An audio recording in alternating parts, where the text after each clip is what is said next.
Hi, everyone. We are back with Mandy Baldwin, who is going to share with us a little bit. You want to say hi, Mandy? Hi, guys. It's so great to be with you.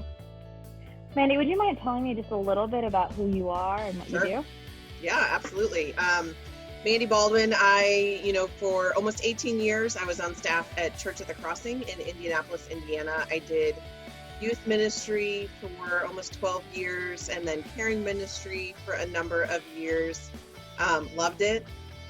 Loved ministry, grew up in a ministry home, really felt called to that. But then the Lord started to change that call a little bit and sent my focus into specifically counseling. And so the last part of my years on staff at Crossing, I was actually in school to become a marriage and family therapist, which in the beginning of 2017 was able to make that transition away from church ministry into counseling, and have been doing that pretty much full time for the last 3 years or so. So, Awesome. yeah, it's been All fun. right. Do you have any advice or any practices that you'd like to share with our ladies for kind of surviving and thriving during quarantine? Wow. I mean, I think that's, one of the biggest topics that I've been talking about. And I apologize for the slats across the light slats across my face. I'm loving this sun right now. We're not getting a lot of sun in central Indiana. So, man, soaking it in while we can get it. Everybody's different. And what their souls need, what their bodies need can look a little different. And so, but there have been a couple of things that have been consistent from things I've read, people I'm listening to, things that have helped me during this season that I could say pretty confidently would be helpful for people. So I'm just going to give you a little bit of a list of some things that I found that have been helpful. First and foremost, learning to take deep, slow breaths. What I have found is that when we start to get worked up, anxious, frustrated, annoyed, our breathing gets pretty fast and shallow. And so taking slow, deep breaths is something we actually have to learn. And so you could look at a clock and take 4 seconds on an inhale, 6 seconds on an exhale. But learning how to do that just slows your entire system down enough that you can start to think a little bit more clearly, can respond to loved ones a little bit more gently, and does amazing things just for our mental health. So one, I would say start taking some deep, slow breaths. If you don't know how, you can learn, and you can actually look up on YouTube, deep, slow breathing. And there's a lot of videos out there. Second, I would say, make sure you're getting outside every single day. Yesterday, it was rainy and nasty and cold here. And yet I went outside and went on a quick walk, was probably outside for maybe 5 minutes, 10 minutes. But it lets you know that there's still a world out there. It's a good world. It's an awesome world. And we will return to it at some point in the future. Third, focus on what is constant, not on what is always changing. I'm finding that, especially at the beginning of this, the news was changing so fast every day. It was difficult for me to kind of stay up with what was going on. And so I couldn't watch the news every day. But I could focus on those things that were constant. And for me, that's my God. My God is constant and will never change. And so I have truths that I cling to on a daily basis, and they're even more so true now. I have a God who loves me. I have a God who's for me. I have a God who's fighting for me. And I have a God who desires good things for me. And those are truths for everybody. And so focusing on those things, not on the things that are constantly changing, the numbers, the precautions, we have to be aware of, okay, what are the expectations for when we leave the house? And you can get those pretty succinctly in different places. Limiting your news intake, watching one news source to make sure, a trusted news source, you're getting just the basics.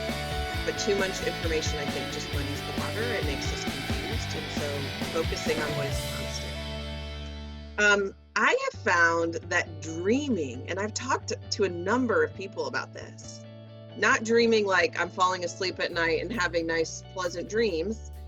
It's what will the future look like? Dreaming about what the future's going to look like. Dreaming about, I have a dream someday to live on a hobby farm. It might never come true, but I love dreaming about it. And that dreaming kind of helps flood our bodies with some healthy endorphins and can kind of give us a sense of newness. Okay, we can do this. We got this. So dreaming, what do you dream about the future? Next, give yourself permission to feel whatever you're feeling. It doesn't mean that you have to act on all of those emotions and take it out on those around you that you love, but give yourself permission. It is okay to feel sad right now. It's okay to be feeling anxious right now. That's okay. Give yourself permission to feel whatever you're feeling, and also allow those around you to feel what they're feeling. I might not feel anxious right now, but I have a friend who does. Okay. She's allowed to. She's allowed to. Some people might be feeling angry because they don't understand what's going on. They might not agree with what's going on. Okay. They're allowed to. They're allowed to. Giving ourselves permission to feel what we're feeling actually can bring that emotion down quicker than fighting it, ignoring it, or stuffing it. So giving it its voice, I guess you could say. And I think on top of that, reminding myself that feelings don't define me. So I'm allowed to feel them, but they don't define me. I have something greater that defines me. My God gets to define me, and I can rest in that. That's one of those constant things. There have been a couple other things. I read once that from somebody that when you're starting to feel that anxious feeling and your thoughts are starting to ruminate, do something with your hands. Create something. Bake something. Plant something. Write something. Draw something. Because our brains have trouble doing multiple things at the same time. And so it's hard to ruminate about something if we're focused on doing something with our hands. So yeah, that's just a few things that I can think of in this season that might be helpful for some people. Yeah, awesome. I found myself really resonating with several of the things that you shared, and kind of realizing that those are practices that I've even taken. Like, I got off a Zoom call where I just felt completely overwhelmed with everything going on. So the first thing I did was just go sit in the backyard, get my feet in the grass, and just breathe, Yes. And I think, all of those practices are very helpful. During this time, how are you staying connected to God? That's a great question. And I think a lot of people think, oh my goodness, we have all this extra time. We could spend more time in the Word. And I continue to struggle. That's been, ever since I was a child, I've struggled having that daily devotion time, but I've always been committed to the fight of spending time with the Lord. And so for me, what it looks like is staying connected to my church. I am on the live stream every Sunday. I am worshiping with my church family. And I think that's a huge piece of it. Interacting with my pastors on a regular basis and staying active.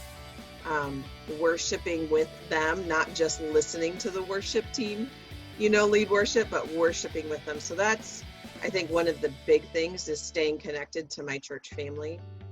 I think, too, staying connected to my friends that love Jesus. Talking with them about Jesus, about how I'm feeling, about what we think God is doing and what God is teaching us in this season. So staying connected with those who love Jesus is really important right now. And I would say I am spending more time in prayer and praying scripture, specifically staying with those scripture passages that speak to me. Right now I'm going back to those that really ground me, those scripture passages that ground me. and that the Lord has given me over the years that I can return to again and again. Writing those out has been a huge practice for me. But I would say every opportunity I have to look out, I keep looking outside my window, because for me, connecting with God is nature. And so, working in my home in front of this huge window, looking outside at the trees and today the beautiful sunshine is one of the big ways I connect with my God. Yeah. Awesome. Thank you so much. And thanks for joining us today and for sharing with us. All right. Have a great day, everyone.